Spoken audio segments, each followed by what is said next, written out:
Exam একদম মুখের সামনে, সব কিছুই মোটামুটি পারবো, কিন্তু একটা জায়গাতেই আটকে যাব, ইংলিশের গ্রামার। ইংলিশের গ্রামারের কি হবে? তো তোমাদের জন্য আমি কমপ্লিট ইংলিশ গ্রামারের রিভিশন নিয়ে এসেছি, যেখানে আমরা প্রত্যেকটা চ্যাপ্টারকে ন্যারেশন চেঞ্জ, জয়নিং, স্প্লিটিং, সমস্ত চ্যাপ্টার, যে চ্যাপ্টারগুলো তোমাদের ক্লাস 12 4 সেমিস্টারের পরীক্ষায় আসবে, সেগুলোকে ওয়ান শটে কমপ্লিট করব।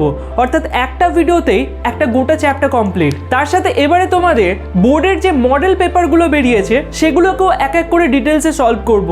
তোমরা দেখবে এই ভিডিওটা দেখার পর নিজেরাই কত সুন্দরভাবে সেগুলোকে সলভ করতে পারছো। সমস্ত পিডিএফ নোটস তোমরা টেলিগ্রাম চ্যানেল এবং আমাদের হোয়াটসঅ্যাপ চ্যানেলের মধ্যে পেয়ে যাবে। তো জয়েন হওয়ার জন্য নিচে ডেসক্রিপশন বক্সে লিঙ্ক দেওয়া আছে, সেখানে জয়েন হয়ে যাও। তাই পরীক্ষায় যদি এই 5 নাম্বার গ্রামার থেকে তোমরা না মিস করতে চাও, তাহলে ভিডিওটাকে শুরু থেকে শেষ পর্যন্ত দেখো। যে যে জিনিসগুলো তোমাদের শেখাচ্ছি খুব ভালো করে শিখে যাও।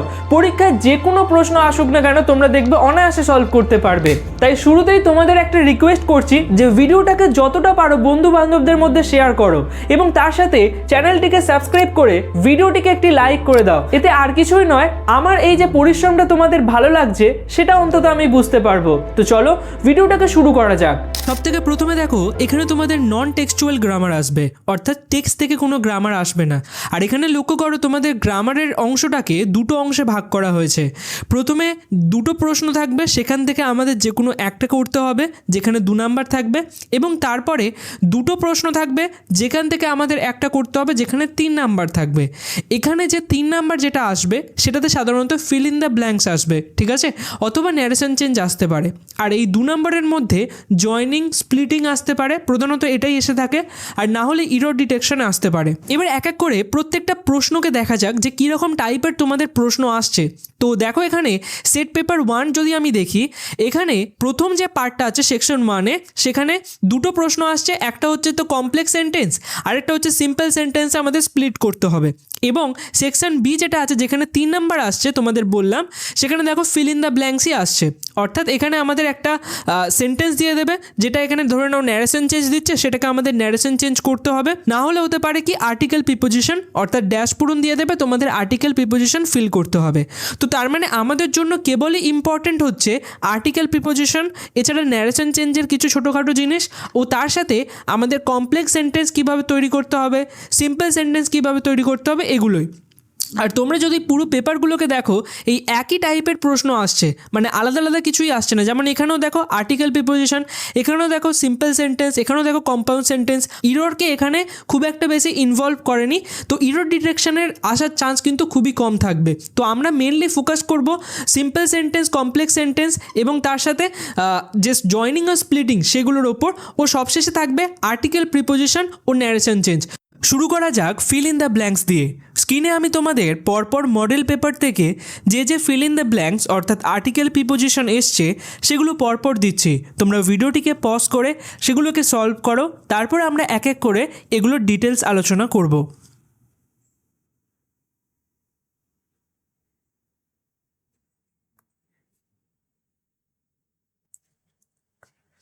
তো আই হোপ তোমরা ভিডিওটিকে পজ করে কোশ্চেনগুলোকে সলভ করার চেষ্টা করেছো, যার মধ্যে কিছু নিশ্চয়ই তোমরা পেরেছো এবং কিছু জিনিস যেগুলো তোমরা পারোনি।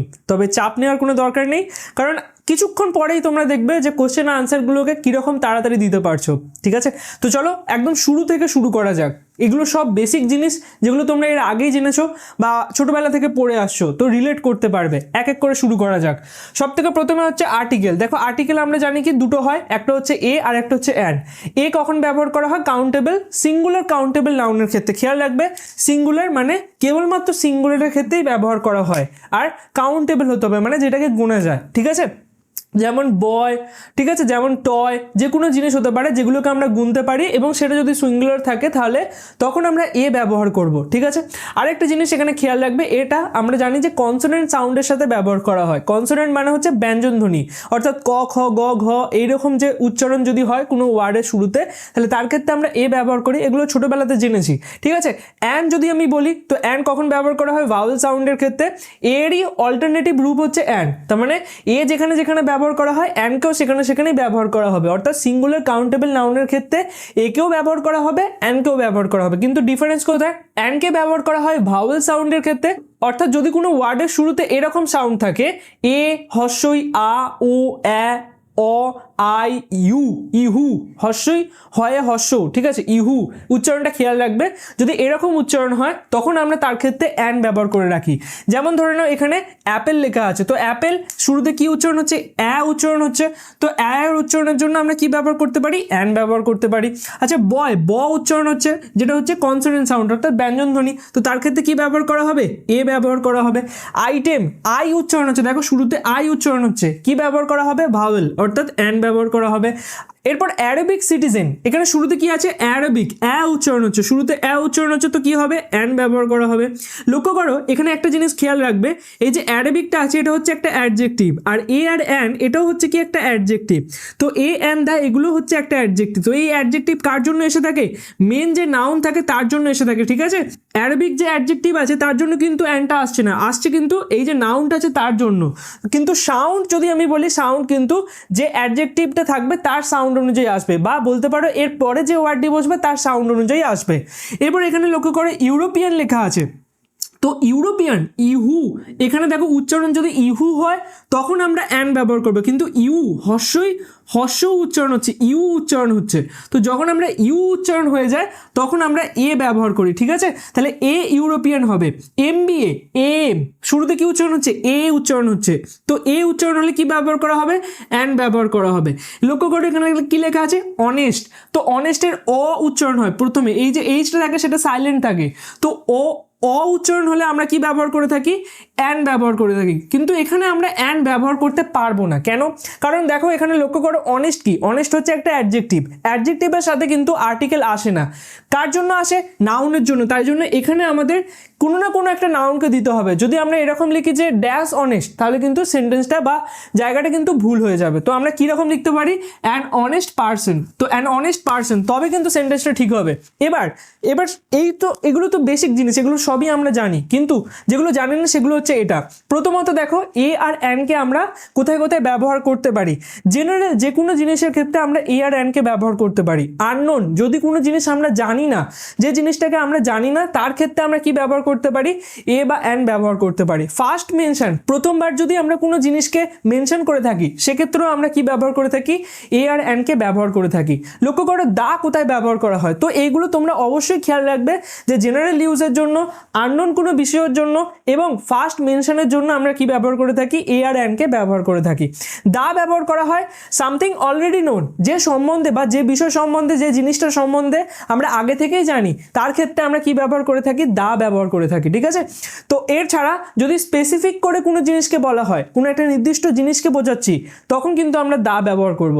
ইউনিকনেস বোঝানোর জন্য, কোনো একটা জিনিস যেটা ইউনিক, যেটা এই পৃথিবীর মধ্যে একটাই আছে, এইরকম সেন্সের জন্য দা অনলি, এরকম অনলি সেন্সের জন্য কেবলমাত্র একটাই আছে, সেক্ষেত্রে আমরা কি ব্যবহার করতে পারি, দা ব্যবহার করতে পারি। এছাড়া সেকেন্ড টাইম মেনশন করা হচ্ছে, ফার্স্ট টাইম নয়, সেকেন্ড টাইম মেনশন করা হচ্ছে, সেক্ষেত্রে আমরা কি ব্যবহার করব, দা ব্যবহার করবো। ফার্স্ট টাইমের জন্য আর অ্যান ব্যবহার করা হয়, খেয়াল রাখবে। ওই জন্য দেখবে স্টোরিতে শুরুতেই এরকম লেখা হয়, once upon a time there lived a king, একজন রাজা ব্যবহার করা হতো, তো সেখানে কি ব্যবহার করা হচ্ছে, ব্যবহার করা হচ্ছে, তারপরে সেই রাজাটাকে সম্বোধন করার জন্য দা ব্যবহার করা হয়। The king lived in a country, তো এরকম ভাবে ব্যবহার করা হয়। যেমন একটা এক্সাম্পল দেখো, there is a boy in the garden, প্রথমবার আমি মেনশন করছি, তাই জন্য এখানে আমি কি ব্যবহার করছি, যে ছেলেটাকে মেনশন করছি তাকে তো আমি চিনি না, তো যেহেতু আমি চিনি না, যেহেতু আমার কাছে আননোন, তাই জন্য আমরা ব্যবহার করছি। কিন্তু নেক্সট টাইম আমি যখনই লিখছি যে there is the boy whom you meet yesterday, ওখানে ওই ছেলেটি আছে যার সাথে তুমি আগে দেখা করেছিলে, তো এখানে লক্ষ্য করো তাকে তো আমি অলরেডি চিনি, তো তাই জন্য আমি এখানে কি ব্যবহার করছি, দা ব্যবহার করছি। আশা করছি বুঝতে পারলে, স্পেসিফিক করে বলার জন্য দা ব্যবহার করা হয়। তো এগুলো হচ্ছে মোট কথা ইউজ আর অ্যান এর এবং দা এর, খেয়াল রাখবে। এছাড়াও দাকে আমরা আরো অন্যান্য জায়গায় ব্যবহার করতে পারি। যদি অর্ডিনাল কোনো নাম্বার থাকে, যেমন ফার্স্ট, সেকেন্ড, থার্ড, ফোর্থ এরকম টাইপের, তো তার আগে আমরা দা ব্যবহার করতে পারি। এছাড়া এখানে দেখো এই যে ফার্স্ট, সেকেন্ড যেগুলো আছে এগুলো কিন্তু অ্যাডজেক্টিভ, তো এর আগে আমরা দা ব্যবহার করি, কিন্তু এই দাটা কার জন্য আসে, এর পরে যে নাউনটা থাকবে তার জন্য আসবে। এরপর যে কোনো সুপারলেটিভের ক্ষেত্রে আমরা কি ব্যবহার করতে পারি, দা ব্যবহার করতে পারি। লক্ষ্য রাখবে যে সুপারলেটিভের আগে আমরা দা ব্যবহার করি, দা টলেস্ট, দা বিগেস্ট, তো সেরকমই দা বেস্ট। এছাড়া যে কোনো রিভারের ক্ষেত্রে আমরা কি ব্যবহার করতে পারি, দা ব্যবহার করতে পারি, যেমন দা গঙ্গা, ঠিক। এছাড়া সি সমুদ্র, ওশিয়ান, ঠিক। রেঞ্জেস যদি কোনো মাউন্টেন রেঞ্জ থাকে যেমন দা হিমালয়াস, তার ক্ষেত্রেও আমরা দা ব্যবহার করি। এখানে একটা কনসেপ্ট খেয়াল রাখবে, অনেকে বলে যে এই যে গঙ্গা আছে সেটা তো প্রপার নাউন, কিন্তু এর আগে আমরা কেন দা ব্যবহার করছি? প্রপার নাউনের তো আগে দা ব্যবহার করা হয় না, এই টপিকটাও আমরা আসছি বিষয়টিতে। কিন্তু এখানে যে দাটা থাকে গঙ্গার পর অ্যাকচুয়ালি রিভার থাকে, ঠিক আছে। এই রিভারটা আস্তে আস্তে বলতে বলতে উজ্জ্ব হয়ে যায়, তো এই যে দাটা আছে সেটা অ্যাকচুয়ালি এই রিভারের জন্য এসে থাকে, গঙ্গার জন্য কিন্তু আসে না। গঙ্গা এখানে অ্যাডজেক্টিভ হিসেবে কাজ করে, অর্থাৎ নাউন এজ এ অ্যাডজেক্টিভ। তো আমরা বলতে বলতে বোলচালের ভাষায় দা গঙ্গা বলে দিই, ঠিক আছে। তো খেয়াল রাখবে এখানে যে দাগুলো আসে, এই যে এগুলো আগে থেকে ইউনিক, এগুলো আগে থেকেই একটা করে আছে, তো তাই জন্য এদের ক্ষেত্রে আমরা কি ব্যবহার করতে পারি, দা ব্যবহার করতে পারি। দেখো ইউনিক, অনলি ওয়ান, এর ক্ষেত্রে দা ব্যবহার করা হয়, ওই জন্য দা গঙ্গা, দা সি, দা হিমালয় এইরকম টাইপের ব্যবহার করা হয়। এছাড়া যে কোনো মিউজিক ইনস্ট্রুমেন্টের ক্ষেত্রেও আমরা দা ব্যবহার করি, দা পিয়ানো, ঠিক আছে, দা ভায়োলিন, এরকম। এছাড়া যদি আমরা অ্যাডজেক্টিভকে নাউন হিসেবে ব্যবহার করি, খুব সুন্দর একটা জিনিস, এটা আমি তোমাদেরকে বলে রাখছি, এটাও তোমরা কোথাও না কোথাও দেখতে পাবে যে অ্যাডজেক্টিভকে যখন আমরা নাউন হিসেবে কাজ করাই, যেমন এখানে লক্ষ্য করো রিচ লেখা আছে, রিচ কি জানি আমরা অ্যাডজেক্টিভ, কিন্তু রিচের আগে কি ব্যবহার করা হচ্ছে, দা ব্যবহার করা হচ্ছে। যখন এরকম টার্ম ব্যবহার করা হয় দা রিচ, দা পুয়ার, তখন অ্যাকচুয়ালি পুরো কমিউনিটিটাকে বোঝায়, যে পুরো বড় লোকের কমিউনিটি, ঠিক আছে, দা রিচ, আর পুরো গরিব লোকের কমিউনিটি দা পুয়ার। তো এরকমই দা ব্যবহার করা হয় অ্যাডজেক্টিভের আগে পুরো কমিউনিটিটাকে বোঝানোর জন্য, ঠিক। তো আশা করছি তোমরা বুঝতে পারলে যে দা, এ আর অ্যানকে আমরা কোথায় কোথায় ব্যবহার করতে পারি। এবার চলো একবার প্রিপোজিশন সম্বন্ধে জেনে নেওয়া যাক। প্রিপোজিশনকে যদি আমরা দেখি, এখানে আমরা তিনটে পার্টে প্রিপোজিশনকে ব্রেক করতে পারি। প্রথমে হচ্ছে টাইম, তারপরে হচ্ছে প্লেস, এবং সবশেষ হচ্ছে ম্যানার। প্রথমে আমরা টাইম থেকে শুরু করব। দেখো টাইমে এই কটা প্রিপোজিশনকেই ব্যবহার করা হয়ে থাকে, ঠিক আছে, এর বাইরেও হয়ে থাকে, বাট পরীক্ষার জন্য এই কটাই ইম্পর্টেন্ট। তো প্রথমে হচ্ছে অ্যাটকে আমরা ব্যবহার করে থাকি এক্স্যাক্ট পয়েন্ট টাইম বোঝানোর জন্য। এবার এক্স্যাক্ট পয়েন্ট অফ টাইম মানে হচ্ছে ঘড়ির কাঁটাতে একটা টাইম একটা নির্দিষ্ট সময়ই বাজবে, ঠিক আছে, তো ওটা একদম ফিক্সড পয়েন্ট, তো ওই পয়েন্টে বোঝানোর জন্যই আমরা অ্যাট ব্যবহার করে থাকি। যেমন 12টা, রাত 12টা হতে পারে, সকাল 12টা হতে পারে, মানে ঘড়ির কাঁটাতে ওই এক্স্যাক্ট পয়েন্টেই থাকবে, তো সেটার জন্যই আমরা অ্যাট ব্যবহার করে থাকি। তাহলে যদি বলি 5টা PM, তো তার ক্ষেত্রে আমরা কি ব্যবহার করব, অ্যাট ব্যবহার করব, কারণ এক্স্যাক্ট টাইম। এছাড়া মিডনাইট, মিডনাইট মানে হচ্ছে রাত 12টাকে মিডনাইট বলা হয়, ঠিক আছে, তো এটাও একটা এক্স্যাক্ট টাইম, তাহলে এর জন্য আমরা কি ব্যবহার করব, অ্যাট। ডন, যদি আমি ডন বলি এর মানে হচ্ছে ভোরবেলা। ভোরবেলাও দেখবে তোমরা যদি ফোন চেক করো সেখানে দেখবে ভোর একটা নির্দিষ্ট সময়তেই হয়, এবং সন্ধ্যাও যেটাকে ডাস্ক বলা হয় সেটাও একটা নির্দিষ্ট সময়তে হয়। তাহলে ডন, ডাস্ক এগুলো একটা ফিক্সড টাইমে হয়ে থাকে, তাই জন্য এগুলোর ক্ষেত্রেও আমরা কি ব্যবহার করব, অ্যাট ব্যবহার করব। এছাড়া উইকেন্ড যদি বলি, এটাও একটা ফিক্সড টাইম বোঝাচ্ছে, সারা সপ্তাহের মধ্যে একটা নির্দিষ্ট সময় হচ্ছে আমাদের উইকেন্ড, তো এদের জন্য আমরা কি ব্যবহার করব, অ্যাট ব্যবহার করব। এরপর কোনো স্পেসিফিক ডে বা ডেট বোঝানোর জন্য আমরা কি ব্যবহার করে থাকি, অনকে ব্যবহার করে থাকি। তাহলে মানডে, সানডে যাই হোক না কেন তার আগে কি ব্যবহার করব, অন ব্যবহার করব। এছাড়া যে কোনো একটা ফিক্সড ডেট যদি বলি, যেমন 15 আগস্ট, ঠিক, তো তার ক্ষেত্রে আমরা কি ব্যবহার করব, অন ব্যবহার করব। এরপরে লঙ্গার পিরিয়ড, সাধারণত যদি অনেকটা সময় নিয়ে যদি কিছু হয়, তো সেই যে টাইমটা, সেই টাইমটার জন্য আমরা, যেমন কোনো মান্থ হতে পারে, কোনো ইয়ার হতে পারে, কোনো সেঞ্চুরি হতে পারে, তো এই সমস্ত কি বোঝাচ্ছে, একটা ডিউরেশন অফ টাইম বোঝাচ্ছে। তো এরকমই যখন অনেকটা বড় পিরিয়ড, লং পিরিয়ড বোঝায়, তার ক্ষেত্রে আমরা সাধারণত ইন ব্যবহার করে থাকি, ঠিক আছে। তাহলে যদি আমি জুলাই বলি, জুলাই মাসটা পুরো গোটাটা, তো সেক্ষেত্রে আমরা কি ব্যবহার করব, লং পিরিয়ড, তো তাই জন্য ইন ব্যবহার করব। 2026 যদি বলি, গোটা একটা ইয়ার, মানে পুরো ডিউরেশনটা কি লং পিরিয়ড, তো এর জন্য আমরা কি ব্যবহার করব, ইন ব্যবহার করব। এছাড়া দ্য 19th সেঞ্চুরি, অর্থাৎ এটাও কি একটা পুরো সেঞ্চুরি বোঝাচ্ছে, ডিউরেশন অফ টাইম বা লং পিরিয়ড, তার জন্য আমরা ইন ব্যবহার করব। বা যদি বলি আমি ইন দ্য আফটারনুন, লক্ষ্য করো এক্ষেত্রেও আমরা কিন্তু ইন ব্যবহার করব। কেন, কারণ আফটারনুনটা একটা নির্দিষ্ট সময়কে, একটা ফিক্সড পয়েন্টকে নিয়ে হয় না। আফটারনুন যদি আমরা বলি যে 2টো থেকে শুরু করে একদম আপ টু 5টা অবধি চলতে থাকে, ঠিক আছে। তো এটাও কি একটা ডিউরেশন অফ টাইম, তাই জন্য এর ক্ষেত্রে আমরা ইন ব্যবহার করে থাকি। লক্ষ্য করবে ইন দ্য মর্নিং ব্যবহার করা হয়, তার মানে মর্নিংটাও একটা নির্দিষ্ট টাইমে হয় না, লং পিরিয়ড হয়। কিন্তু যদি আমি মিডনাইট বলি সেক্ষেত্রে কিন্তু অ্যাট হবে, কেন? কারণ ফিক্সড পয়েন্ট অফ টাইম। আশা করছি তোমরা বুঝতে পারলে। এছাড়া এখানে সাধারণত 4 নম্বরে সবার গোলায় একটা হচ্ছে যে ওভার আর একটা হচ্ছে ডিউরিং। দেখো এই দুটো কি আমরা টাইমের জন্য ব্যবহার করে থাকি। ওভারকে ব্যবহার করা হয় যদি একটা গোটা সময় ধরে কিছু হয়, গোটা একটা সময় ধরে যদি কোনো কাজ হয় তার ক্ষেত্রে আমরা ওভারকে ব্যবহার করে থাকি। এছাড়া একটা গোটা সময়ের মধ্যে কোনো কাজ হয় সেক্ষেত্রে আমরা ডিউরিংকে ব্যবহার করে থাকি। বুঝতে না পারলে এক্সাম্পল দিয়ে বোঝা যাক। যেমন লেখা আছে she improved a lot dash the past year. লক্ষ্য করো গোটা পাস্ট ইয়ার মানে গোটা আগের বছরটা ধরে সে নিজেকে ইমপ্রুভ করেছে, তাহলে আগের বছর ধরে, তাহলে এখানে আমরা বলতে পারি ওভার দ্য পাস্ট ইয়ার। বুঝতে পারছো? এছাড়া several changes happen dash the Mughal period, মানে মুঘল পিরিয়ডের মধ্যে অনেকগুলো চেঞ্জ হয়েছে, তাহলে এখানে আমরা কি ব্যবহার করব? ডিউরিং ব্যবহার করব। এছাড়া ডিউরেশন বোঝানোর জন্য এখনো দুটো প্রিপোজিশনকে ব্যবহার করা যায়, সেটা হচ্ছে ফর আর একটা হচ্ছে সিন্স। দুটোর মধ্যে পার্থক্য কি? ফরকে ব্যবহার করা হয় যখন আমরা গোটা ডিউরেশনটাকে বুঝিয়ে থাকি, যেমন ফর 3 মান্থস গোটা ডিউরেশন বোঝাচ্ছি, ফর 2 আওয়ার্স, ঠিক আছে। এবং সিন্সকে কখন ব্যবহার করা হয়? যখন একটা সার্টেন পয়েন্ট অফ টাইম বোঝানো হয়, যেমন এক্ষেত্রে করা হলো অ্যাট।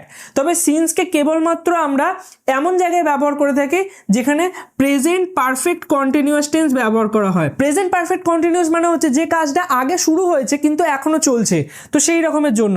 তো অতীতে কোনো একটা কাজ শুরু হয়েছে একটা নির্দিষ্ট পয়েন্ট অফ টাইম থেকে, সেক্ষেত্রে আমরা কি ব্যবহার করব? সিন্স ব্যবহার করব। আর অতীতে যদি কোনো একটা কাজ শুরু হয় একটা ডিউরেশন অফ টাইম ধরে, তো সেক্ষেত্রে আমরা কি ব্যবহার করতে পারি? ফর ব্যবহার করতে পারি। বুঝতে না পারলে আমরা এক্সাম্পলের মাধ্যমে আরো ভালো করে বুঝতে পারবো। তো চলো, প্রথম কি বলছে? The train lives dash 6:30 in the morning. লক্ষ্য করো কি ব্যবহার করা হচ্ছে? 6:30। এটা কি একটা ফিক্সড পয়েন্ট অফ টাইম, তাই জন্য এখানে আমরা কি ব্যবহার করব? অ্যাট ব্যবহার করবো। এই দেখো এখানেই লেখা আছে ফিক্সড পয়েন্টের জন্য অ্যাট। কিন্তু দেখো মর্নিং যদি বলি সেটা হচ্ছে ডিউরেশন অফ টাইম, তাই জন্য তার আগে দেখো কি ব্যবহার করা হলো? ইন ব্যবহার করা হলো। আশা করছি তোমরা বুঝতে পারছো। দ্বিতীয় দেখো কি বলছে? হি ওয়াজ বর্ন 15th আগস্ট। লক্ষ্য করো 15th আগস্ট একটা ডে, তো এই জন্য আমরা কি ব্যবহার করব? অন ব্যবহার করব, ডে এর জন্য অন। তারপরে উই মেড ড্যাশ সামার। দেখো সামার হলিডে একটা ডিউরেশন অফ টাইম বোঝাচ্ছে, তাহলে আমরা এখানে বলতে পারি যে আমরা সামার হলিডের মধ্যে ভিজিট করেছি। ডিউরিং, তাহলে লিখতে পারি ডিউরিং। 4 নম্বরে লেখা আছে she worked hard dash the weekend. তার মানে সে গোটা উইকেন্ডটা ধরে কঠোর পরিশ্রম করেছে, তাহলে গোটা উইকেন্ডটা ধরে বা গোটা সময়টা ধরে তাহলে কি ব্যবহার করা হবে? ওভার ব্যবহার করা হবে, ঠিক আছে। তারপরে the light went out suddenly dash midnight fixed point of time, কারণ রাত 12টাকে কি বলা হয়? মিডনাইট বলা হয়। তো এখানে কি ব্যবহার করা হবে? অ্যাট ব্যবহার করা হবে। তারপরে লক্ষ্য করো লেখা আছে he has been living here dash 2010। তো লক্ষ্য করো সে বাস করছে এখানে, মানে অতীতের কোনো একটা নির্দিষ্ট সময় থেকে বাস করা শুরু করেছে। আর নির্দিষ্ট সময়টা কি? নির্দিষ্ট সময়টা হচ্ছে একটা ফিক্সড পয়েন্ট অফ টাইম। তো আমরা যদি জানি যে ফিক্সড পয়েন্ট অফ টাইম থেকে একটা কোনো কাজ শুরু হয়েছে এবং এখনও হচ্ছে, সেই জন্য আমরা কি ব্যবহার করতে পারি? সিন্স ব্যবহার করতে পারি। আর যদি না হতো একটা ডিউরেশন বোঝাতো, যেমন he has been living for 5 years, তো এখানে ডিউরেশন বোঝাবে 5 ইয়ার্স যদি বলি, তো সেক্ষেত্রে আমরা কি ব্যবহার করতে পারি? ফর ব্যবহার করতে পারি। আশা করছি তোমাদের বোঝাতে পারলাম। তো এগুলোই হচ্ছে টাইমের কাজ। এরপরে চলো আমরা প্লেসগুলোকে দেখে নিই। এবার আসা যাক প্লেসের ক্ষেত্রে যে যে প্রিপোজিশনগুলো ব্যবহার করা হয় সেগুলির ওপরে। দেখো এক্ষেত্রে আমরা এই কটা প্রিপোজিশনকে ব্যবহার করতে পারি। প্রথমে হচ্ছে অ্যাটকে আমরা কোনো স্পেসিফিক পয়েন্ট বা লোকেশন বোঝানোর জন্য ব্যবহার করা হয়, কোনো ফিক্সড লোকেশন। অর্থাৎ তোমার ধরে নাও যেমন অ্যাড্রেস, লোকেশন মানে হচ্ছে কোনো একটা ফিক্সড পয়েন্ট। তো সেরকমই যেরকম আমরা অ্যাটকে টাইমের ক্ষেত্রে ব্যবহার করেছিলাম পয়েন্টের জন্য, ঠিক সেরকমই অ্যাটকে প্লেসের ক্ষেত্রেও ব্যবহার করা হয় পয়েন্ট বোঝানোর জন্য, ঠিক আছে। যেমন হচ্ছে অ্যাট দ্য ডোর, মানে ডোরের একদম ওটা একটা পয়েন্ট, একটা ফিক্সড পয়েন্ট সেই জায়গাতে, তো এরকম বোঝানোর জন্য। অ্যাট দ্য স্টেশন এখানে ফিক্সড লোকেশন বোঝানোর জন্য ব্যবহার করা হয়ে থাকে। অ্যাট দ্য কর্নার, আশা করছি বুঝতে পারলে, একটা নির্দিষ্ট জায়গা, একটা নির্দিষ্ট লোকেশন। এরপরে ইনকে ব্যবহার করা হয় এনক্লোজড স্পেস, অর্থাৎ কোনো একটা চার দেয়ালের মধ্যে বা ঘেরা জায়গা, সেইখানে ইনকে ব্যবহার করা হবে। এছাড়া এরিয়ার ক্ষেত্রে বা একটা অ্যারাউন্ড অ্যাটমসফিয়ার, ঠিক আছে, তো সেই ক্ষেত্রে আমরা কি ব্যবহার করতে পারি? ইনকে ব্যবহার করতে পারি। যেমন হচ্ছে যে গার্ডেন, গার্ডেন কোনো একটা ফিক্সড লোকেশন নয়। গার্ডেনের মধ্যে বলি যদি আমি একটা বেঞ্চ, তো সেটা একটা ফিক্সড লোকেশন হয়ে যাবে, কিন্তু গার্ডেন সেটা অ্যারাউন্ড বোঝাচ্ছে, চারপাশে বোঝাচ্ছে, তো তার চারপাশে আরও অনেক জায়গা আছে, তো ওই জন্য এটাকে আমরা ফিক্সড বলতে পারবো না। এটাকে আমরা কি বলবো, যে এটা হচ্ছে একটা এরিয়া। এরিয়ার লোকেশনের মধ্যে এটাই তফাৎ যে লোকেশন হচ্ছে ফিক্সড। আমি যদি বলি, কেউ যদি আমাকে জিজ্ঞাসা করে তোমার লোকেশন কি, তো আমি আমার যে এখন যে স্থানটা আছে সেই ফিক্সড জায়গাটা বলে দেবো। আর যদি আমি বলি যে আমি এখন কলকাতার মধ্যে আছি, তাহলে সে তো নিশ্চয়ই বুঝতে পারবে না, তো আমাকে ফিক্সড লোকেশন বলতে হবে। তাহলে কলকাতা এরিয়া বোঝাচ্ছে, কিন্তু ফিক্সড বোঝাচ্ছে কি লোকেশন। আশা করছি বুঝতে পারছো। তো সেরকমই ইন দ্য গার্ডেন কি হয়ে যাবে, একটা এরিয়া বোঝাবে, অ্যারাউন্ড অ্যাটমসফিয়ার বোঝাবে। অনকে আমরা ব্যবহার করতে পারি সারফেসের ক্ষেত্রে, যে কোনো সারফেসের ওপরে আছে এরকম বোঝানোর জন্য, অথবা যে কোনো সাইডের ক্ষেত্রে ব্যবহার করা হয়, লেফট রাইট এরকম যে সাইডগুলো হয় তার ক্ষেত্রে ব্যবহার করা হয়। আচ্ছা, এটা হচ্ছে ফিক্সড লোকেশন, বা আমরা বলতে পারি যে এখানে স্থির অবস্থায় আছে, সেক্ষেত্রে আমরা অনকে ব্যবহার করতে পারি। আর ঠিক এরকমই অন টু বলে একটা প্রিপোজিশন হয়, যেটা প্লেসের ক্ষেত্রে ব্যবহার করা হয়, যেখানে মুভমেন্ট বোঝানো হয়। ঠিক আছে, একটা সারফেসের দিকে মুভমেন্ট অর্থাৎ অ্যাকশন বোঝানোর জন্য আমরা ব্যবহার করতে পারি। যেমন এখানে লক্ষ্য করো, climbed on to the root, এখানে ক্লাইম্বড হচ্ছে একটা অ্যাকশন বোঝাচ্ছে, আর কোন দিকে, রুফের দিকে। ঠিক আছে, সেরকমই jumped on to the roof, তো এখানে দেখো অন টু একটা অ্যাকশন বোঝাচ্ছে। ঠিক আছে, জাম্পড অন টু, জাম্পটা কি বোঝাচ্ছে, অ্যাকশন, এবং তারপরেই ব্যবহার করা হচ্ছে। কিন্তু যদি আমি এইদিকে দেখি, অনকে ব্যবহার করা হয় সাধারণত ফিক্সড লোকেশন বা এক জায়গায় স্থির হয়ে আছে সেরকম বোঝানোর জন্য। যেমন he is sitting on the wall, তো চুপচাপ বসে আছে, ঠিক আছে, কোনো অ্যাকশন নেই। এরপর ইনটু, ইনটুকে আমরা ব্যবহার করতে পারি সাধারণত আউটার সাইড থেকে ইনসাইডে প্রবেশ করার ক্ষেত্রে, কোনো একটা নির্দিষ্ট জায়গায় বাইরে থেকে ভেতরে প্রবেশ করার ক্ষেত্রে আমরা কি ব্যবহার করে থাকি, ইনটুকে ব্যবহার করে থাকি। এই মুভমেন্টটাকে বোঝানোর জন্য ব্যবহার করা হয়। যেমন জাম্পড ইনটু দ্য রিভার, তো রিভারের মধ্যে প্রবেশ করলো বাইরে থেকে ভেতরে, তো এই জন্য ইনটু ব্যবহার করা হলো। সেরকমই এন্টার্ড ইনটু দ্য হল, তাহলে হলের বাইরে থেকে ভেতরে প্রবেশ করলো, তো এন্টার ইনটু। এছাড়াও প্লেসের জন্য বিটুইন আর অ্যামং ব্যবহার করা হয়। বিটুইনকে সাধারণত ব্যবহার করা হবে দুজনের মধ্যে পজিশন বোঝানোর জন্য, এবং অ্যামংকে ব্যবহার করা হয় দুজনের বেশি জনের মধ্যে লোকেশন বোঝানোর জন্য। ঠিক আছে, যেমন এক্সাম্পল হচ্ছে বিটুইন টু হাউসেস, দুটো ঘরের মধ্যে। এছাড়া অ্যামং যদি বলি, তো অ্যামং দ্য পিপল মানে মানুষের মধ্যে, তো এই ক্ষেত্রে আমরা পজিশন বোঝানোর জন্য বিটুইন আর অ্যামংকে ব্যবহার করে থাকি। তো চলো এবার এক্সারসাইজগুলোকে দেখা যাক।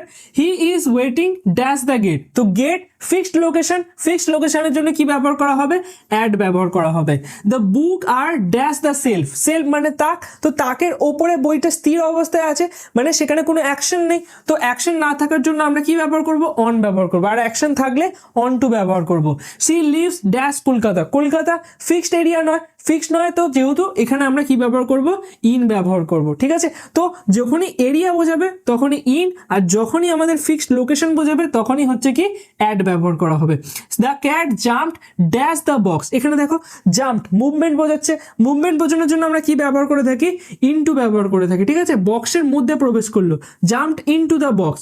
The painting is hanging dash the wall, তো দেয়ালের ওপরে ঝুলছে, দেয়ালের ওপরে ঝুলছে, তাহলে এখানে কি ব্যবহার করা হবে, অন দ্য ওয়াল। ঠিক আছে, দেয়ালের ওপরে, কোনো একটা সারফেসের ওপরে, দেখো লক্ষ্য করো, কোনো একটা সারফেসের ওপরে ব্যবহার করার জন্য আমরা কি ব্যবহার করে থাকি, অনকে ব্যবহার করে থাকি। The teacher stood dash the students, তো স্টুডেন্টসদের মধ্যে দাঁড়িয়ে আছে, তাহলে অ্যামাং হবে। ঠিক আছে, আর যদি এখানে টু স্টুডেন্টস এরকম বলে দিত, তাহলে আমরা কি ব্যবহার করতাম, between. The teacher stood between two students. আশা করছি বুঝতে পারছো। তো এটা হচ্ছে টোটাল প্লেসের উপরে। সবশেষে আমরা আরো কিছু প্রিপোজিশন সম্বন্ধে জেনে নিই, যেমন প্রিপোজিশন অফ ম্যানার। দেখো এখানে সাধারণত উইথ ব্যবহার করা হয়, বাই ব্যবহার করা হয়, এছাড়া আরো বিভিন্ন কজ আর রিজনের জন্য প্রিপোজিশন আসে। প্রথমত দেখো, উইথকে আমরা ব্যবহার করি কোনো টুলস এর সাহায্যে কোনো কাজ করার জন্য, ম্যানার্স বোঝানোর জন্য, ম্যানার্স মানে যে কোনো অ্যাটিটিউড হতে পারে, তো সেই রকম বোঝানোর জন্য আমরা ব্যবহার করতে পারি। যেমন দেখো লেখা আছে he painted the picture with a brush, তো ব্রাশটা এখানে কি একটা টুল, তো তার সাহায্যে করা হচ্ছে, উইথ দ্য হেল্প অফ, তার সাহায্য করার জন্য আমরা ব্যবহার করে থাকি। এছাড়া she solve the problem with patience, এখানে লক্ষ্য করো পেশেন্স কি, এটা আমাদের একটা ম্যানার্স বোঝাচ্ছে বা আমাদের একটা অ্যাটিটিউড বোঝাচ্ছে, তো তার জন্য আমরা কি ব্যবহার করব, উইথ ব্যবহার করব। এছাড়া the child looked at me with curiosity, তো এখানে কিউরিওসিটি এটাও কি একটা অ্যাটিটিউড বা ম্যানারের মধ্যে পড়ে, তো এটাও আমাদের কিসে ব্যবহার করা হবে, উইথ প্রিপোজিশনের মাধ্যমে ব্যবহার করতে পারবো। দ্বিতীয় হচ্ছে হচ্ছে বাই, এটা আমরা ব্যবহার করতে পারি কোনো এজেন্ট মানে কারোর দ্বারা করা হচ্ছে, অথবা মিনস অফ অ্যাকশন কিসের মাধ্যমে করা হচ্ছে এরকম বোঝানোর জন্য। অর্থাৎ মূল কর্তা এখানে একজন থাকবে, সেটা কোনো থিংস হতে পারে বা কোনো ব্যক্তিও হতে পারে। যেমন দেখো, the poem was composed by R T. Rabindranath Tagore. তো এখানে এটাকে আমরা কি করছি, এজেন্ট হিসেবে ব্যবহার করছি রবীন্দ্রনাথ টেগোর, যেটা অ্যাকচুয়ালি সেন্টেন্সের মূল কর্তা ছিল। তো এটাই কি প্যাসিভ ভয়েসে আমরা ব্যবহার করে থাকি এই স্ট্রাকচারটা। এছাড়া we travelled by train to Kolkata. তো ট্রেনের মাধ্যমে, কিসের মাধ্যমে আমরা ট্রাভেল করছি, ট্রেনের মাধ্যমে, তাই জন্য এখানে বাই ব্যবহার করা হলো। The building was destroyed by fire. কিসের মাধ্যমে ডিস্ট্রয় হয়ে গেছিল, ফায়ারের মাধ্যমে। তো কোনো কিছুর মাধ্যমে বা কারোর দ্বারা এরকম বোঝানোর জন্য বাইকে ব্যবহার করা হয়। এছাড়া আসছি কজ, রিজন আর রিলেশন বোঝানোর জন্য কি কি প্রিপোজিশন ব্যবহার করা হয়। দেখো, বিকজ অফ ব্যবহার করা হবে, ডিউ টু ব্যবহার করা হবে, আর ওয়িং টু, এই তিনটেরই মানে একই যায়, কোনো কিছু রিজন বা কজ বোঝানোর জন্য। লক্ষ্য করো লেখা আছে the school was close dash heavy rain. তো হেভি রেনের কারণে এটা কি হয়েছিল, বন্ধ হয়ে গেছিল স্কুলটা। তো রিজন বোঝাচ্ছে বা কজ বোঝাচ্ছে কিসের কারণে, তাই জন্য আমরা এখানে তিনটাকেই ব্যবহার করতে পারি। মানে the school was close because of heavy rain, বা এরকম বলতে পারি the school was close due to heavy rain, বা the school was close owing to heavy rain. তো এরকম ভাবে আমরা ব্যবহার করতে পারি। এরপর হচ্ছে ফর সাধারণত ব্যবহার করা হয় কোনো পারপাস বোঝানোর জন্য, ঠিক আছে। যেমন this medicine is used for headache, কিসের জন্য ব্যবহার করা হচ্ছে, তো পারপাস, জন্য বোঝানোর জন্য বা পারপাস বোঝানোর জন্য ব্যবহার করা হয়। এছাড়া ফ্রম সাধারণত স্টার্টিং পয়েন্ট বা অরিজিন, এছাড়া কোনো সোর্স, এই ক্ষেত্রে আমরা ব্যবহার করতে পারি ফর্মকে। এছাড়া টুকে ব্যবহার করা হয় এন্ডিং পয়েন্ট বা ডেস্টিনেশন বোঝানোর জন্য। যেমন এক্সাম্পল হচ্ছে হি ওয়াজ কামিং ফ্রম, তো এটা স্টার্টিং পয়েন্ট বোঝাচ্ছে, কলকাতা থেকে আসছে, তো কলকাতাটা স্টার্টিং যেহেতু, তাই এখানে আমরা ফ্রম ব্যবহার করলাম। আর এন্ডিং পয়েন্ট বা ডেস্টিনেশন বোঝানোর জন্য দেখো লেখা হচ্ছে অ্যান্ড গোয়িং টু মুম্বাই বা মহারাষ্ট্র, যাই হোক না কেন। তো এখানে টু ব্যবহার করা হচ্ছে কিসের জন্য, ডেস্টিনেশন বোঝানোর জন্য বা এন্ডিং পয়েন্ট বোঝানোর জন্য। তাহলে অরিজিন বোঝানোর জন্য ফ্রম, আর এন্ডিং বোঝানোর জন্য টু। এরপর হচ্ছে অফকে ব্যবহার করা হয় কোনো কিছুর অংশ বা কোনো কিছুর পার্ট বোঝানোর জন্য, এটাই পসেসিভ কেসে ব্যবহার করা হয়। আর সাধারণত এটা নন লিভিং থিং এর ক্ষেত্রে ব্যবহার করা হয়, যার মধ্যে প্রাণ নেই, তার পসেশন বোঝানোর জন্য বা তার অধিকার বোঝানোর জন্য ব্যবহার করা হয়। তো যেমন হচ্ছে যে কালার, স্কাই এর একটা অংশ, the colour of sky, sky এর কালার মানে এর অংশ বা এর পার্ট, এইটা বোঝানোর জন্য ব্যবহার করা হবে, ঠিক আছে, অফকে। এরপর হচ্ছে অ্যাবাউটকে ব্যবহার করা হয় কোনো কিছুর সম্বন্ধে বা কোনো কিছুর বিষয় বোঝানোর জন্য। যেমন এই স্টোরিটা কিসের সম্বন্ধে, তো এই স্টোরিটা চাইল্ডহুডের সম্বন্ধে, তো কোনো কিছুর সম্বন্ধে বোঝানোর জন্য অ্যাবাউটকে ব্যবহার করা হয়। এছাড়াও আরও বিভিন্ন প্রিপোজিশন আছে যেগুলো আমরা প্র্যাকটিসের মাধ্যমে বুঝতে পারবো। তো চলো এবার এক এক করে আমরা সলিউশনগুলোকে দেখে নিই। চলো এবার এক এক করে সলভ করা যাক। দেখো, প্রথমেই তোমরা খেয়াল রাখবে যে যাদের একটু রাইটিং স্কিল বা রিডিং স্কিল একটু ভালো আছে, যারা প্রায়শই পড়ে থাকো, ঠিক আছে, যে কোনো ইংলিশ লিটারেচার বলো বা যে কোনো জিনিস পড়ে থাকো, তারা কিন্তু এখানে কেবলমাত্র আন্দাজ করেই প্রিপোজিশনকে গেস করতে পারবে। তো যাদের এরকম হ্যাবিট আছে তারা দেখবে অনায়াসেই পারবে, আর যাদের নেই তারা এই রকম রুলসগুলো যেগুলো শেখালাম সেগুলোকে ফলো করবে।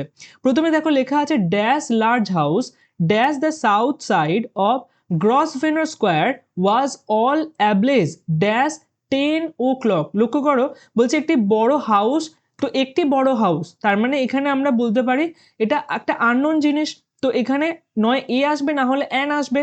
আর এখানে যেহেতু প্রথমে এল দিয়ে মানে ল দিয়ে সাউন্ড শুরু হচ্ছে, তো আমরা এ ব্যবহার করব। এরপরে ড্যাশ দ্য সাউথ সাইড, তো আমি বলেছিলাম যে সাইড বা এরকম কোনো দিক বোঝানোর জন্য আমরা অন ব্যবহার করে থাকি, তো এখানে অন আসবে। এখানে বলছে যে গ্রসভেনর যে স্কোয়ার আছে সেখানের একটা বড় হাউস, একটা বড় ঘর, ওয়াজ অল অ্যাবলেজ, জ্বলছিল। কটার সময় জ্বলছিল, তো ফিক্সড টাইম, তো তাই জন্য আমরা ফিক্সড টাইমের ক্ষেত্রে অ্যাড ব্যবহার করব। এরপরে দেখো এপিগ্রাফি মানে হচ্ছে শিলালিপি বা খোদাই করে কিছু লেখা। হ্যাড বিন এ লাইভলি, ছিল একটি জীবন্ত, পলিটিক্যাল রাজনৈতিক, ড্যাশ রিলিজিয়াস অ্যাক্টিভিটি, ধর্মীয় কার্যকলাপ। তো তো এখানে পলিটিক্যালও অ্যাক্টিভিটি ছিল, আবার ধর্মীয় অ্যাক্টিভিটি ছিল। তো দুটো সেম টাইপের জিনিসকে এখানে বলা হচ্ছে। এখানে পলিটিক্যালও এসছে অ্যাক্টিভিটির জন্য, রিলিজিয়াসও এসছে অ্যাক্টিভিটির জন্য, দুটোই হচ্ছে অ্যাডজেক্টিভ। আর এখানে তোমাদের ড্যাশটা ভুল জায়গায় দিয়েছে, এখানে ড্যাশ আসার কথাই নয়, কারণ এখানে অ্যান্ড আসবে। দুটো সেম টাইপের জিনিসকে জয়েন করার জন্য অ্যান্ড কনজাংশনকে ব্যবহার করা হয়। তো এখানেও দেখো দুটো অ্যাডজেক্টিভ, তো এখানে আমাদের কোনো রকমের প্রিপোজিশন আসবে না, এখানে কি আসবে, অ্যান্ড আসবে। তাহলে সেন্টেন্সটা দাঁড়াবে যে epigraphy had been A lively political and religious activity. এবার এই শিলালিপিটি একটি জীবন্ত রাজনৈতিক ও ধর্মীয় কার্যকলাপ ছিল। ড্যাশ দ্য সাবকন্টিনেন্ট, সাবকন্টিনেন্ট মানে হচ্ছে সমস্ত উপদেশ জুড়ে। তো সমস্ত উপদেশ জুড়ে আমরা যদি বলি, তাহলে এখানে আমরা ইনকে ব্যবহার করব না, অ্যাক্রসকে ব্যবহার করব। যদি আমি এরকম বলতাম যে সমস্ত উপদেশের মধ্যে ছিল, তো সেখানে আমরা ইনকে ব্যবহার করতে পারি। এখানে ইন ব্যবহার হবে এমনটা নয়, ইনের থেকেও ভালো হবে যে সারা সাবকন্টিনেন্ট জুড়ে বা সমস্ত উপমহাদেশ জুড়ে এটা হয়েছিল। তো জুড়ে বোঝানোর জন্য বা স্প্রেড বোঝানোর জন্য আমরা অ্যাক্রসকে ব্যবহার করে থাকি, ঠিক আছে? এগুলো প্র্যাকটিসের মাধ্যমে তোমরা বুঝতে পারবে। এরপর dash the advent of Indian literature in the final centuries BCE. তো শেষ যে আমাদের শতাব্দ ছিল, শেষের দিকে ভারতের যে সাহিত্য ছিল সেটা উদয় হওয়ার আগে এই জিনিসটা ছিল। তো উদয় হওয়ার আগে বলতে আমরা এখানে কি ব্যবহার করব, বিফোর ব্যবহার করব। কোনো একটা ঘটনা বা সময়ের আগে বোঝানোর জন্য বিফোর ব্যবহার করা হয়, আর পরে বোঝানোর জন্য আফটার। তো এখানে আসবে কি, বিফোর। তাহলে সেন্টেন্সটা এরকম দাঁড়াবে যে এই যে শিলালিপি ছিল সেটা একটা রাজনৈতিক এবং ধর্মীয় কার্যকলাপ ছিল সমস্ত ইন্ডিয়ান সাবকন্টিনেন্ট জুড়ে। এই যে ইন্ডিয়ান লিটারেচার বা সাহিত্য সেটা আসার ঠিক আগে। পরের প্রশ্নগুলি সলভ করার আগে আরও কিছু বিষয় সম্বন্ধে আমরা জেনে নিই। দেখো, আমরা তো এটা জানি যে ফিক্সড করে কোনো কিছু বলার জন্য বা ডেফিনাইট করে বলার জন্য আমরা আর্টিকেল দা ব্যবহার করি, আর অনির্দিষ্ট করে বা যেটা সম্বন্ধে আমরা জানি না সেটার সম্বন্ধে বলার জন্য আমরা এ আর অ্যান্ডকে ব্যবহার করে থাকি। কিন্তু কখন বুঝবো যে সেন্টেন্সের মধ্যে এখানে ফিক্সড করে বলা হচ্ছে, এখানে ফিক্সড করে বলা হচ্ছে না? তো সেটা বোঝা যায় সেন্টেন্সটা পড়ে। যদি এরকম লেখা থাকে ড্যাশ প্রেস কনফারেন্স, তো এখানে দেখো এর আগে বা পরে কিছু নেই, মানে প্রেস কনফারেন্সটা সম্বন্ধে আমি আগে থেকে জানি না। তো এটা যেহেতু অনির্দিষ্ট, তাই জন্য আমরা এখানে এ ব্যবহার করব, ঠিক আছে? সেরকমই ড্যাশ ফুটবল, তো এ ফুটবল। যেহেতু ফুটবল এরকম অনেক আছে, নির্দিষ্ট করে বলা হচ্ছে না, অনির্দিষ্ট জিনিস। আর যদি এরকম বলা হয় যে dash press conference of India, ইন্ডিয়ার প্রেস কনফারেন্স, তো এখানে আমি নির্দিষ্ট করে বলে দিচ্ছি। তাই এরকম নির্দিষ্ট করে বলা থাকলে তখন আমরা আর্টিকেল দা ব্যবহার করবো। তাহলে দা প্রেস কনফারেন্স অফ ইন্ডিয়া, যখন এরকম নির্দিষ্ট করে বলে দেওয়া থাকবে তখনই। যেমন এখানে লক্ষ্য করো, এখানে আমরা এ ফুটবল করলাম, বাট এখানে দেখো ড্যাশ ফুটবল অফ ক্লাব, তাহলে দা ফুটবল অফ ক্লাব, কারণ ক্লাবের ফুটবলটা কোথাকার, ক্লাবের, আমি নির্দিষ্ট করে বলে দিচ্ছি। তো সেক্ষেত্রে আমরা দা ব্যবহার করে থাকি। আশা করছি তোমরা মনে রাখবে। এরপরে ধরে নাও কোনো একটা রিসার্চ করা হচ্ছে বা স্টাডি করা হচ্ছে, তো কোনো একটা বিষয়ের ওপর করা হয়। তো ওপর করা হয় মানে কি, অন, এরকম বলতে পারি যে on geography, on politics, on social problems, এরকম। এছাড়া কিছু ফিক্সড প্রিপোজিশন আছে যেগুলোকে আমরা এক এক করে জেনে নিই। দেখো, এগুলো ফিক্সড প্রিপোজিশন, সবার আগে প্রায়োরিটি যদি কিছু প্রিপোজিশনে থাকে তো সেটা হচ্ছে ফিক্সড প্রিপোজিশন। বাট এটার লিস্ট এতটাই বড় যে তোমরা সব প্রিপোজিশনগুলোকে মনে রাখতে পারবে না। তাই আমি যেগুলো তোমাদের পরীক্ষার জন্য ইম্পর্টেন্ট বা বারবার ইউজ হচ্ছে যে কোনো টেক্সটের ক্ষেত্রে, তো সেগুলোকেই আমি তুলেছি এখানে। আরও কিছু প্রিপোজিশন, ফিক্সড প্রিপোজিশন আমরা পরে আলোচনা করব। তো দেখো, যেমন হচ্ছে ডিপেন্ড, ডিপেন্ড মানে কোনো কিছুর ওপর নির্ভর করা, ওপর নির্ভর করি। তো ডিপেন্ড অন হয়, যেমন ইট ডিপেন্ডস অন ইউ, তো এটা তোমার ওপর ডিপেন্ড করে। লিসেন টু, কোনো কিছু শোনা, তো লিসেন টু মি বা লিসেন টু দ্য মিউজিক, এরকমভাবে। এগ্রি উইথ, এগ্রির সাথে সবসময় উইথ যায়, তাহলে agree with, I agree with you. এরপর হচ্ছে বিলিভ ইন, কোনো কিছুর মধ্যে বিশ্বাস করা, যেমন আই বিলিভ ইন হার্ডওয়ার্ক, তো আমি হার্ডওয়ার্কে বিশ্বাস করি। এরপর টক অ্যাবাউট, কোনো কিছুর সম্বন্ধে বলা, যেমন we talk about the issue.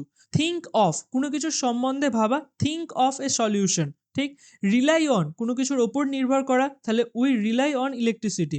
এরপর স্টাডিজ অন, কোনো কিছু বিষয় নিয়ে পড়া বা কোনো কিছু বিষয়ের ওপর পড়া, যেমন স্টাডিজ অন পলিউশন। এরপর এফেক্ট অন, কোনো কিছুর ওপর প্রভাব পড়া, তো এফেক্ট অন হেলথ। এরপর রিজন, রিজন ফর, কোনো কিছুর কারণে, তো রিজন ফর ফেলিওর। এরপর কমিটমেন্ট, কমিটমেন্টের পর টু ব্যবহার করা হয়, কমিটমেন্ট টু ডুইং সামথিং। এরপর নিড ফর হয় নিড ফর ইমপ্রুভমেন্ট, তো need for this, need for that, এরকম। ইম্প্যাক্ট অন, কোনো কিছুর ওপর প্রভাব পড়া, ইম্প্যাক্ট অন সোসাইটি। তো এগুলোই হচ্ছে ফিক্সড প্রিপোজিশন।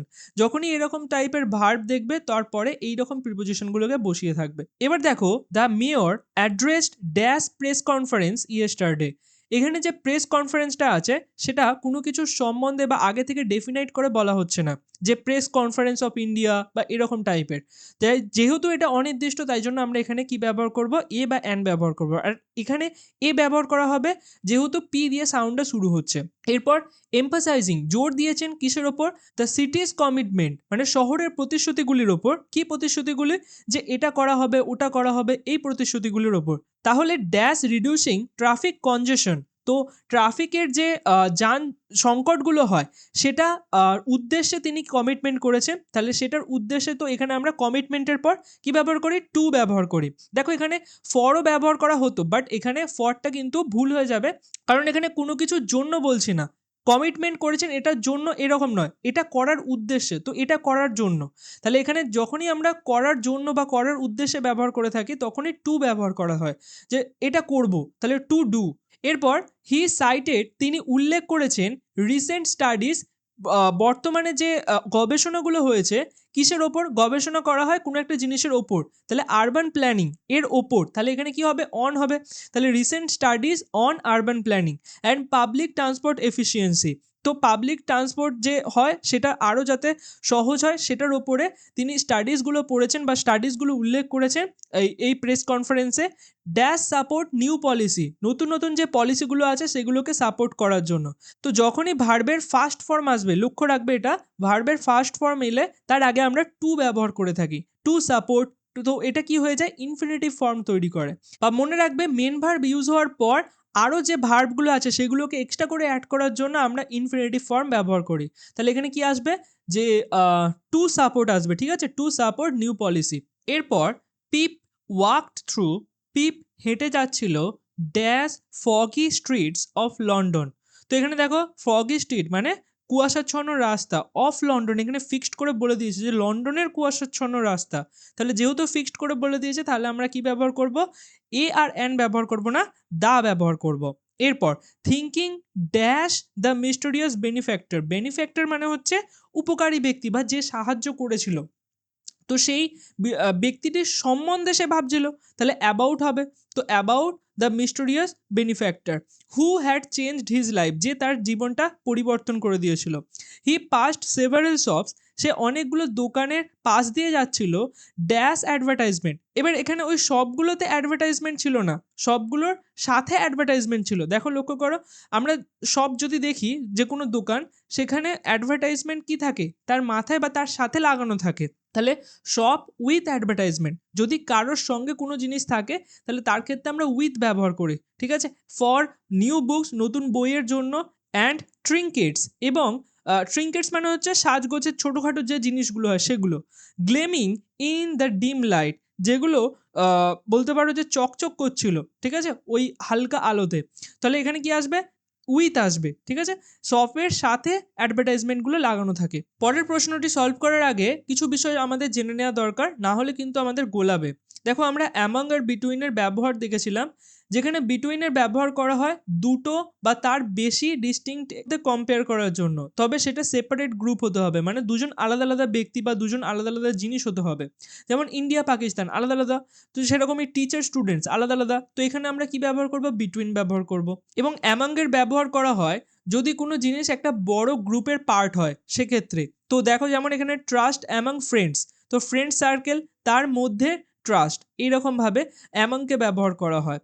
এছাড়া এখানে ইনকেও ব্যবহার করা হয়ে থাকে, এটা একটা স্পেশাল কেস, যখন আমরা গোটা একটা ফিল্ড বা গোটা একটা এরিয়ার মধ্যে বিভিন্ন ভেরিয়েশন দেখিয়ে থাকি, সেই ভেরিয়েশনগুলির মধ্যে আমরা কানেকশন বোঝানোর জন্য ইনকে ব্যবহার করে থাকি। এখানে একটা জিনিস খেয়াল রাখবে যে যদি প্রিপোজিশন ব্যবহার করা হয় তারপরে ড্যাশ থাকে, তাহলে কিন্তু সেই ড্যাশেতে আমরা আর্টিকেলকে ব্যবহার করব, আবার প্রিপোজিশন ব্যবহার করব না, ঠিক আছে। তো এখানে দেখো প্রিপোজিশন হচ্ছে ডেসপাইট, ডেসপাইট একটা নেগেটিভ প্রিপোজিশন, মানে সত্ত্বেও, মানে এর পরে সাধারণত নেগেটিভ জিনিস আসে।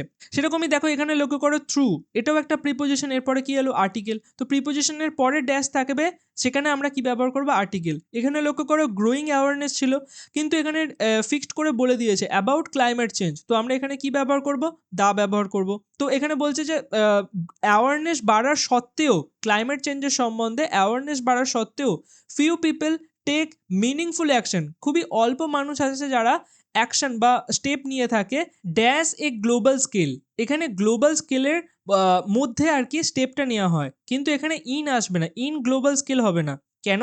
কারণ এখানে স্কেল ব্যবহার করা হচ্ছে, যেরকম আমরা পড়েছিলাম যে সাইড, যে কোনো সাইড বোঝানোর জন্য আমরা অনকে ব্যবহার করে থাকি, সেরকমই যে কোনো স্কেল বোঝানোর জন্য স্কেল কথাটি লেখা থাকলে তার ক্ষেত্রেও আমরা অনকে ব্যবহার করে থাকি, ঠিক আছে? তাহলে অন এ গ্লোবাল স্কেল এরকম আসবে। এরপর scientist emphasize the need for collaboration, সায়েন্টিস্টরা জোর দিয়েছেন যে একে অপরের সাথে কোলাবোরেট করার জন্য বিটুইন নেশনস। দেখো এখানে বিটুইন ব্যবহার করা হয়েছে।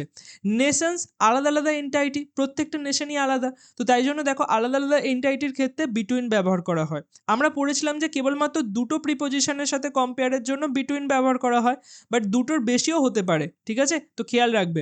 But progress often stall due to difference dash policy and priority, কিন্তু প্রোগ্রেস সাধারণত আটকে যায় ডিউ টু, দেখো আমি ফিক্সড প্রিপোজিশন পড়িয়েছিলাম, ডিউ এর পর কি আসবে, টু আসবে, তো দেখো এখানে এরকমই এলো difference dash policy and priority. এখানে লক্ষ্য করো পলিসি আর প্রায়োরিটি, সাধারণত এখানে তোমরা বিটুইন বসিয়ে থাকবে, বাট এখানে বিটুইন আসবে না। এবার তোমরা বলবে যে স্যার তাহলে বিটুইন কেন আসবে না, এখানে পলিসি আর প্রায়োরিটি দুটো তো আলাদা আলাদা জিনিস।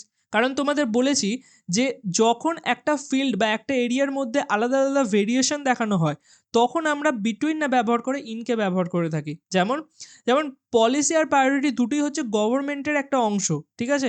দুটোই নেওয়া হয় একটা ডিসিশন নেওয়ার জন্য, মানে দুটোই হচ্ছে একটা ডিসিশন মেকিং এর অংশ। তো তাই জন্য একটা ফিল্ড বা এরিয়ার মধ্যে বোঝানোর জন্য, দুটো আলাদা আলাদা এন্টাইটি বোঝানোর জন্য এখানে ইনকে ব্যবহার করা হবে, বিটুইনকে ব্যবহার করা হবে না, ঠিক আছে? এরপরে চারের দাগে at dash first ball in Meryton. দেখো মেরিটন এখানে একটা জায়গার নাম, তো টাউন যেহেতু এখানে তার জন্য ইন ব্যবহার করা হয়েছে। এবারে এখানে বলছে যে অ্যাট ড্যাশ, দেখো অ্যাট একটা প্রিপোজিশন, আমি বলেছিলাম যে প্রিপোজিশনের পরে যদি ড্যাশ থাকে সেখানে সাধারণত আর্টিকেল ব্যবহার করা হবে। তো এখানে লক্ষ্য করো ফার্স্ট বল, এখানে বল মানে কিন্তু আমরা ব্যাট বল খেলি যে সেই বল নয়, বল মানে হচ্ছে একটা ডান্সের অনুষ্ঠান, সেটাকেও বল বলা হয়, ঠিক আছে? তো ইংলিশে বলের দুটো মানে হয়, ডান্সের অনুষ্ঠানকেও বল বলা হয়, এবং যে আমরা ব্যাট বল খেলি সেটাকেও বল বলা হয়। তো এখানে যেহেতু বল বলে দিয়েছে এবং সেটার সম্বন্ধে ডেফিনাইট করে বলেছে যে কোথাকার বল, ইন মেরিটন, তো এখানে আমরা কি ব্যবহার করব, আর্টিকেল হিসেবে দা ব্যবহার করব। এরপরে দেখো লেখা আছে এলিজাবেথ ব্যানেটস কুইক উইট, এলিজাবেথ ব্যানেটের বুদ্ধি ইমিডিয়েটলি অ্যাট্রাক্টেড অ্যাটেনশন, সবার আকর্ষণ কেড়েছিল।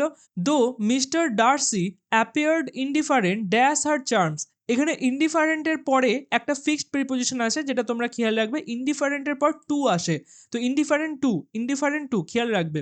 এরপর letter his pride gave way to admiration revealing the tension dash manners and morals. দেখো এখানে দুটো ডিফারেন্ট জিনিস আছে, একটা হচ্ছে ম্যানার, একটা হচ্ছে মোরালস, তো দুটো আলাদা আলাদা জিনিস, তো তার ক্ষেত্রে আমরা কি ব্যবহার করব, বিটুইন ব্যবহার করব, তো এখানে বিটুইন চলে আসবে, ঠিক আছে?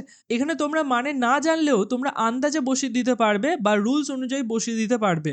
এরপরে দেখো লেখা আছে the disappearance of Subhash Chandra Bose dash August 18, দেখো আমি বলেছিলাম যে কোনো ডেটের জন্য কি বসে, অন বসে, তো এখানে অন বসবে। Remain still dash unsolved mystery, তো এটা এখনো একটি আনসলভ মিস্ট্রি এরকম হতে পারে, তো একটির ক্ষেত্রে এখানে আ উচ্চারণ হচ্ছে, এ আসবে না অ্যান আসবে, তো আ যেহেতু উচ্চারণ হচ্ছে আনসলভ, দেখো শুরুতে আ উচ্চারণ হচ্ছে, তো এখানে অ্যান আসবে। এরপরে there is no definite evidence of dash unfortunate plane crash, তো একটি আনফর্চুনেট প্লেন ক্র্যাশের কথা এখানে বলা হচ্ছে, তো যেহেতু একটি বোঝাচ্ছে তো এখানে, আর যেহেতু এখানে অনির্দিষ্ট করে বোঝাচ্ছে তো এখানে নিশ্চয়ই এ আসবে, না হলে অ্যান আসবে। এখানে আনফর্চুনেটের শুরুতে আ উচ্চারণ হচ্ছে দেখো, তো তাই জন্য এখানে কি আসবে, অ্যান আসবে। এরপরে এফে কি বলছে, he jumped dash the river, তো জাম্পড ইনটু হবে, কেন আমরা জানি যে রিভারের মধ্যে প্রবেশ করছে, বাইরে থেকে ভেতরে প্রবেশ করা, তো into the river and swamp dash the other side, তো অন্য সাইডে গেছিল, এটা কি বোঝাচ্ছে, ডেস্টিনেশন বোঝাচ্ছে, সে একটা দিক থেকে আরেকটা দিকে গেছিল, ডেস্টিনেশন বোঝানোর জন্য কি ব্যবহার করা হয়, টু ব্যবহার করা হয়, ঠিক আছে? ড্যাশ এস, এখানে ড্যাশ এস বলতে এস মানে হচ্ছে স্বাচ্ছন্দ্যের সাথে, তো স্বাচ্ছন্দ্যের সাথে তাহলে উইথ আসবে, ঠিক আছে, উইথ এস। তো যে কোনো কোয়ালিটি বোঝানোর জন্য বা আমরা কোনো অ্যাটিটিউড বোঝানোর জন্য উইথকে ব্যবহার করতে পারি, এটা তোমাদের পড়িয়েছিলাম। এরপর there was dash knock dash the door dash midnight. লক্ষ্য করো দেয়ার ওয়াজ, তাহলে একটা নক হয়েছিল, তাহলে এখানে এ বা অ্যান আসবে। আর যেহেতু এখানে কে দিয়ে সাউন্ড শুরু হচ্ছে তো আমরা এ বসাবো। এরপর ড্যাশ দ্য ডোর, তো এখানে ডোর যেহেতু বলা হচ্ছে একটা ফিক্সড লোকেশন, তো এখানে কি ব্যবহার করা হবে? অ্যাট ব্যবহার করা হবে, অন দ্য ডোর হবে না, ঠিক আছে? তো অ্যাট দ্য ডোর হবে যেহেতু fixed location. Dash midnight, midnight আমি বলেছিলাম যে ফিক্সড পয়েন্ট অফ টাইম, তো এখানেও অ্যাট আসবে। তো পয়েন্ট অফ টাইমের জন্য আর পয়েন্ট অফ প্লেসের জন্য দুটোর জন্যই অ্যাট এসে থাকে। এরপর once upon a time there was dash বয়, তো এটা তো সবাই জানি ওয়ান্স আপন এ টাইম প্রথমে ইন্ট্রোডিউস করা হচ্ছে, তো প্রথম ইন্ট্রোডিউস করা হলে ফার্স্ট টাইমের জন্য কি আসে? এ এসে থাকে। আর যেহেতু এখানে কনসোনেন্ট সাউন্ড আছে তো এ এলো, ভাওয়েল সাউন্ড হলে অ্যান আসতো। Who dreamed dash, dreamed of making হবে, dreamed of making fixed preposition, ড্রিমের পর অফ আসে, dream of making great building. তারপরে লেখা আছে he made friendship dash a man, তো একটা মানুষের সাথে সে ফ্রেন্ডশিপ করেছিল, তাহলে উইথ আসবে। এরপরে লেখা আছে the transport minister has contributed dash a one man committee, two contribute to হয় কোনো একটা নির্দিষ্ট জিনিস কন্ট্রিবিউট করা, কন্ট্রিবিউট টু, তো কন্ট্রিবিউট টু। এরপরে হচ্ছে টু লুক, এ দেখো টু লুক, দেখেছো প্রথমে এখানে কন্ট্রিবিউট যেহেতু ভার্ব হিসেবে মেন ভার্ব হিসেবে কাজ হয়ে গেছে, তারপরে দেখো টু আবার এসছে, তো এটা কি হচ্ছে? অন্য যে ভার্বটা আছে সেটাকে ইন্ট্রোডিউস করার জন্য টু লুক, তো এটা কি একটা ইনফিনিটিভ ফর্ম। এরপরে to look dash the demand of transport operations, তো লুক ইনটু ইনভেস্টিগেট করা বা খুঁটিয়ে দেখা, তো তার জন্য লুক ইনটু আসবে। ঠিক, ট্রান্সপোর্ট যে অপারেশনগুলো আছে সেগুলোর ডিমান্ডের ওপর সে একটা কমিটি গঠন করবে যে এই জিনিসটাকে খুঁটিয়ে দেখবে। For dash increase of fair, এখানে ভাড়াটা বেড়েছে কিনা সেটা দেখার জন্যই তো কি করেছে? কমিটি গঠন করেছে। তো যেহেতু এটা একটা আনসার্টেন, মানে বাড়তেও পারে নাও বাড়তে পারে, আনসার্টেনিটি বোঝাচ্ছে, তো যেহেতু আনসার্টেনিটি বোঝাচ্ছে তাই জন্য এ বা অ্যান আসতে পারে। দা এখানে আসতে পারতো যদি এই ইনক্রিজটা প্রথমেই মেনশন করা থাকতো যে হ্যাঁ এটা ইনক্রিজ হয়েছে, সেকেন্ড টাইম যদি বলা হতো তো আমরা দা ব্যবহার করতাম, ঠিক আছে? তো এখানে কি আসবে? অ্যান আসবে, যেহেতু ইনক্রিজের আই এখানে শুরুতে ভাওয়েল সাউন্ড আসছে। চলো এরপরে ইন ইন্ডিয়া, ইন্ডিয়ার মধ্যে দেখো ইন্ডিয়া একটা এরিয়া, তো তাই জন্য যেহেতু ফিক্সড লোকেশন নয় ইন ব্যবহার করা হলো। দ্য ফার্স্ট অয়েল, এখানে দ্য ফার্স্ট দ্য সেকেন্ড তোমাদের বলেছিলাম যে কোনো অর্ডিনাল নাম্বারের ক্ষেত্রে ব্যবহার করা হয়। ওয়েল ওয়াজ সাং ড্যাশ বরবিল, বরবিল একটা জায়গার নাম, তো আমরা এখানে কি ব্যবহার করতে পারি? ফিক্সড যেহেতু জায়গা তো অ্যাড ব্যবহার করব, এটা একটা কি বোঝাচ্ছে? লোকেশন বোঝাচ্ছে, ঠিক আছে? তো এই লোকেশনের মধ্যে প্রথম অয়েল কূপ যেটা ছিল সেটা হচ্ছে ডুবে গেছিল। Later known as Digboi in Assam, যেটাকে পরে ডিগবই বলা হয়েছিল আসামের মধ্যে, তো এখানেও আসামও কি একটা এরিয়া, তাই জন্য তার আগে ইন ব্যবহার করা হয়েছে, ফিক্সড লোকেশন নয়। এরপরে ড্যাশ, দেখো ডেট দেওয়া আছে, অন ব্যবহার করব। এরপরে the Digboi refinery is dash oldest, দেখো ওল্ডেস্ট তো সুপারলেটিভ ফর্ম, তার আগে কি ব্যবহার করা হবে? দা ব্যবহার করা হবে।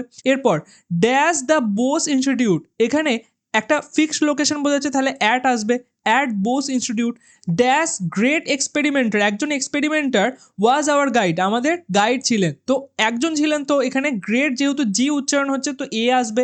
থ্রু অল ড্যাশ আফটারনুন, সারা আফটারনুন জুড়ে, তো আফটারনুন এটা একটা যেহেতু ফিক্সড পয়েন্ট অফ টাইম নয় ডিউরেশন বোঝাচ্ছে, তাই জন্য এখানে আমরা ইন ব্যবহার করতে পারি। আর তোমাদের বলেছিলাম in the afternoon, in the morning, তো এখানে কি আসবে? তাহলে অল দ্য আফটারনুন হবে, ঠিক আছে? এরপরে like most kings Ashoka was dash conqueror, তো এখানে একজন কনকারার তিনি, তো এখানে যেহেতু আমাদের ফিক্সড করে বলা হয়নি যে ইন্ডিয়ার কনকারার বা এই জায়গার কনকারার, যেহেতু ফিক্সড বলা হচ্ছে না তাই জন্য আমরা এখানে এ বা অ্যান ব্যবহার করবো, আর কনকারারের সাউন্ড সি দিয়ে, তো আমরা এখানে এ ব্যবহার করব। এরপরে but after he became Buddhist, কিন্তু যখন তিনি বুদ্ধিস্ট হয়েছিলেন he decided to preach Buddhism not by force, তো ফোর্সের দ্বারা নয়, দেখো আমি বলেছিলাম কোনো একটা মাধ্যম সেটা বোঝানোর জন্য বা এজেন্ট বোঝানোর জন্য বাই ব্যবহার করা হয়। বাট ড্যাশ প্রিচিং, এখানে প্রিচিং মানে কি? প্রচার করা, তো প্রচার করার মাধ্যমে, তাহলে ফোর্সের মাধ্যমে নয় প্রচার করার মাধ্যমে, তাহলে এখানে বাই ব্যবহার করা যেতে পারে, এটাও একটা মাধ্যম বোঝাচ্ছে, তাহলে বাট বাই প্রিচিং, অথবা আমরা এখানে থ্রুও ব্যবহার করতে পারি, বাট থ্রু প্রিচিং, তো দুটোর ক্ষেত্রে ঠিকই হবে।